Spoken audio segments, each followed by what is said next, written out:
Bismillah ar-Rahman ar-Rahim. Assalamu alaikum wa rahmatullah. Today we are going to start with the word about the old age, what Rumi says in discourses. Juz magar piri ke az haq ast mast, dar darun ou hayat tayyiba ast. Az birun pir ast o dar batan sabi, khud che cheez astan wali o anabi. Except the old man who is drunk with the wine of divine love has inside filled with happiness. He may look old outside, but his inside is like a child. Who is that man? The lover of God or a prophet. God Most High bestows His grace upon elders, a youthful passion that a child has no knowledge of. Great is old age, when the gray hair appear and playfulness appears. How can I keep away when you are my need? God gives elders a youthful passion that the young kids have no knowledge of. Such an elder sees the world with a freshness as if it were new. They laugh and play. They ask, when someone passes 80, will they play? Will they play before 80? I say. So the glory of old age is greater than God's display. In spring, God shows its grace, frail and smiling. In autumn, old age prevails. The worldly garden is ruined. The apparent bounty is gone.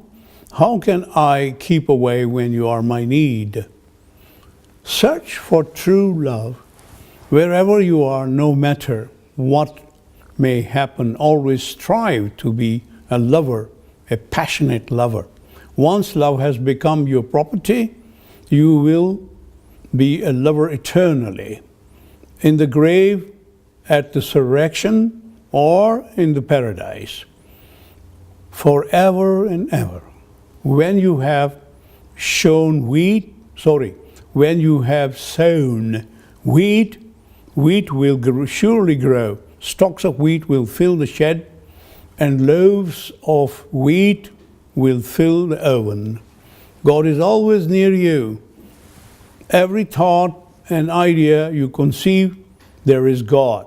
For God gave being to that idea and thought. Yet God is so close, you cannot see it. What is so strange in that? In every action you perform, reason guides you and initiates your action, but you cannot see your reason. You see its effect, but you cannot see its essence. For instance, someone goes to the baths. Wherever they go within the baths, they feel the heat of the fire, even though they do not see the fire itself. When they leave the baths, they see the actual fire and flames. From this, they know that the heat of the bath comes from the fire. The human being is also a huge bath, and within itself dwells the heat of reason, spirit, and the lower self also. But once you leave this bath and enter the other world, you see the actual essence.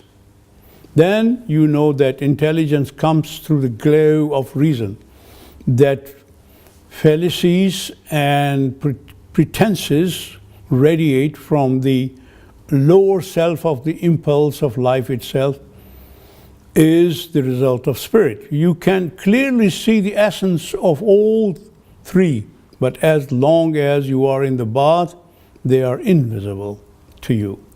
You can only experience their effect. Therefore, beg of God and demand what you need of Him. For your petition will not be in vain, as He said, call me and I will answer. There is a world of bodies, a world of ideas, a world of fantasies, a world of possibilities. God is beyond all worlds, neither within them nor without. Consider then how God fashions our beliefs, forming them without material means, without a pen or instrument. As for this fancy or that idea, if you were to tear open the breast and search particle by particle, you would never find that thought, the source of it, not in the blood, not in the vein, not above, not below. Being immaterial and beyond time and space, you would not find it outside the breast either.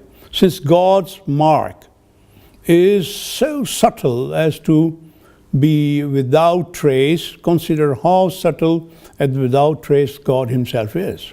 Itself, the fashioner of ore, just as the physical body is gross in relation to the inner meaning of a person, so this subtle and invisible meaning is a gross body and form next to God's subtlety.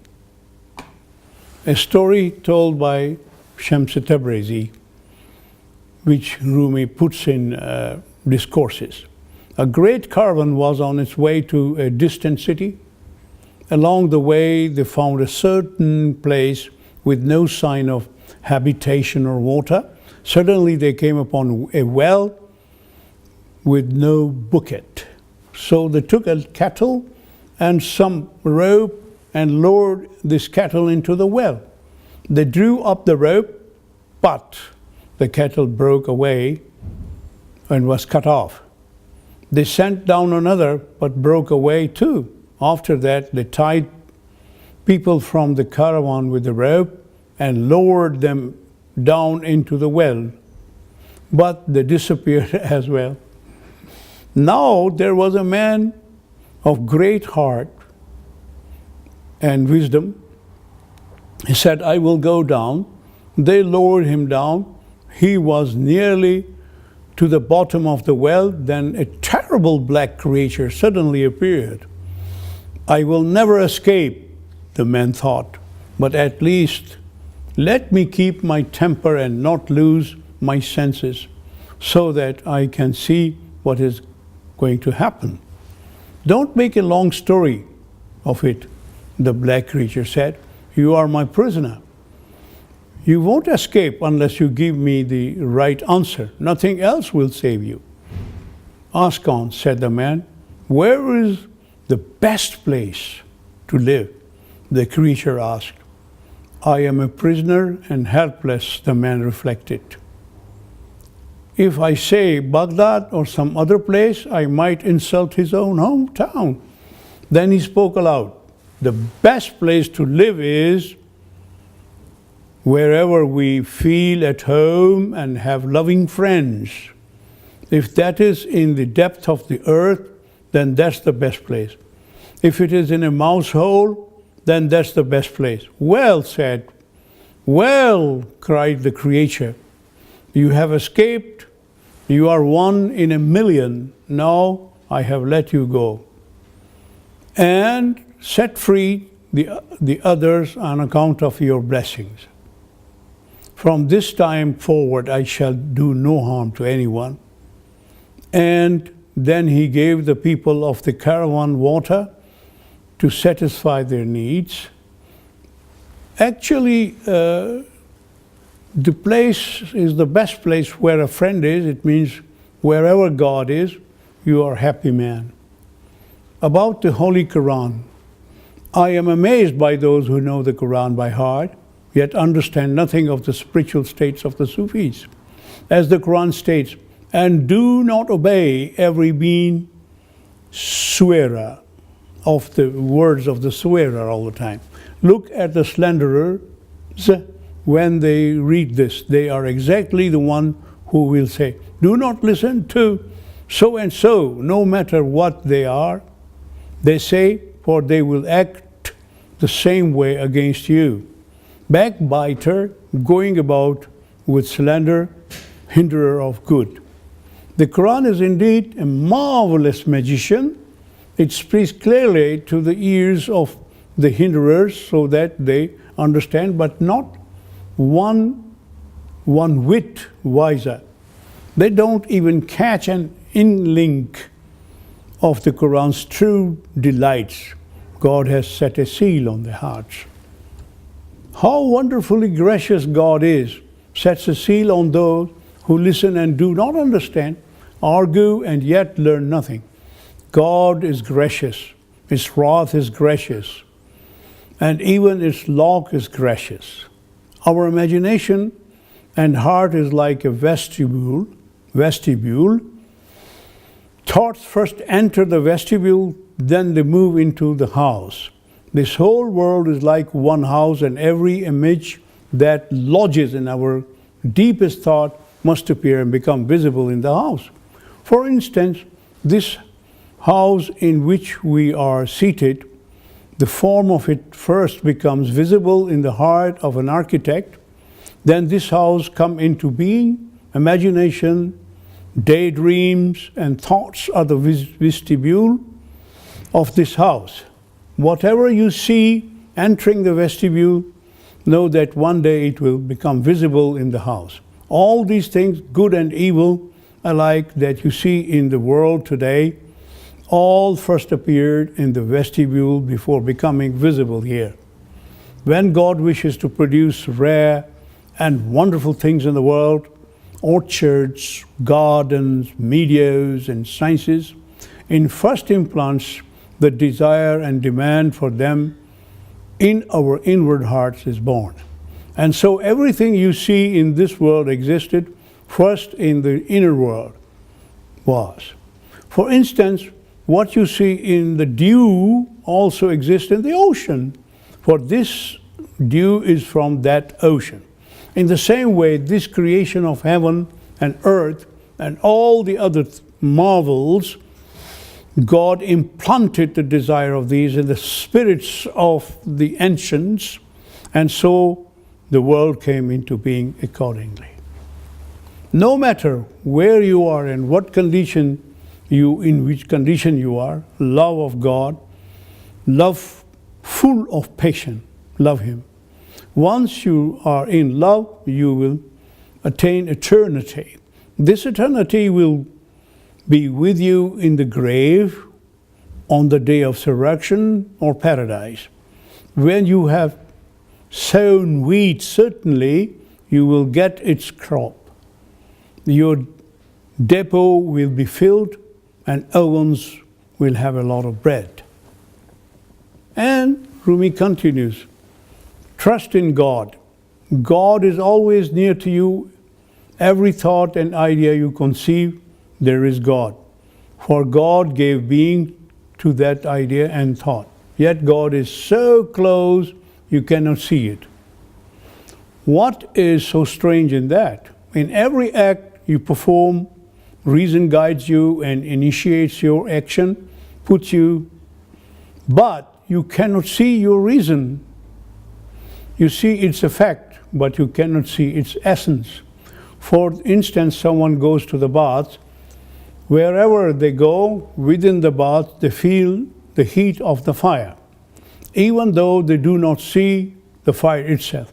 When they leave the bath, then they see the actual fire and flames. Oh, then they say, it's the fire here which is making it hot. From this they know that the heat of the bath comes from the fire. The human being is also a huge bath, and within itself dwells the heat of reason, spirit, and lower self. But once you leave this bath and enter the other world, you see this actual essence. Then you know that the intelligence comes through the glow of reason, that fallacies and pretenses radiate from the lower self of the impulse of life. Itself is the result of spirit. You can clearly see the essence of all three, but as long as you are in the bath, they are invisible. You can only experience their effect. When we were, now here Rumi tells a story about when he was in Samarkand himself. When we were in Samarkand, the Khwarizm Shah laid siege to Samarkand and attacked with his army. Not far from us lived an exceedingly beautiful girl, so lovely that none could match her in all the city. I heard her saying, "Oh God, I know you. You never allow me to be delivered into the hands of evildoers. I know you would never permit that for me. I rely on you, O God. When the city was sacked and all its inhabitants were taken into captivity, even the maidservants of that woman were captured, but she was left unharmed. This is how God protects you. Love and the sea of love. Rumi tells us another story in these courses. A young lover would visit his girlfriend every night across the river. He did not care for the turmoil of the river. Friends would warn him about the risk, but he wouldn't care. As it was important for him to meet with his beloved, he did not care for his life. One night he came to his beloved by crossing the river. He looked amazingly at her face. Why do you have a mole like that on your face? Asked the man. The girl replied, and I had this long before, but strange that you didn't notice it. The lover asked another question. There is a scar on one side of your face. This girl said, this scar was ever since there when I was born. How come that you didn't see it? The young lover said, no, I never saw that before. After some time, the young boy asked another question. Oh, I see a broken teeth in the front part. That broken teeth was there long before, answered the girl. Why didn't you notice that? I don't know. The boy kept on asking such questions, and the girl replied them all. Finally, they slept that night as usual. At the daybreak, the boy got ready to swim back home. The girl said, don't go, you will drown. It was worse before. Why should I drown this time? It was worse, yeah. The river was worse than this many times before, said the boy smilingly. That time you passed the river under the feeling and power of love. Yesterday you came for lust. I pray you not to go. You will drown. The boy didn't listen to her, and while swimming back, he drowned. Rumi explains the story like this. Our life is like this story. The atmosphere and thoughts around us direct us to a target. If our thoughts are like a lover, then we see everything with love. When you look at things without love, they look awkward, which cannot be covered up. One who loves God sees everything okay. So it's better. Thank you.